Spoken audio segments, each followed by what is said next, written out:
Penyanyi Semi Simorangkir membongkar pengalaman pahitnya sebagai penyanyi solo dan mantan vokalis band yang terbelit masalah hak cipta. Hal tersebut dia ungkapkan ketika menjadi saksi di sidang uji material Undang-Undang Hak Cipta. Dalam kesaksiannya, mantan vokalis Chris Patih ini menceritakan bagaimana ia dilarang menyanyikan lagu-lagu hits Chris Patih.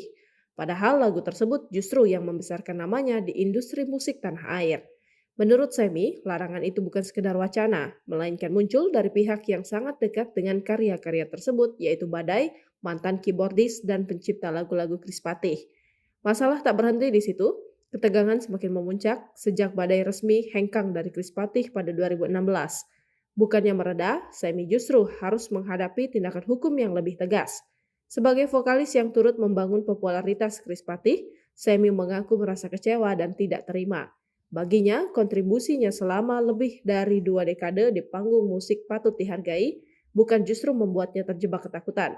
Lebih jauh, Semi menegaskan bahwa sengketa hak cipta semacam ini bukan hanya soal materi, tetapi juga berdampak langsung pada rasa aman dan kenyamanan seorang seniman dalam menjalankan profesinya.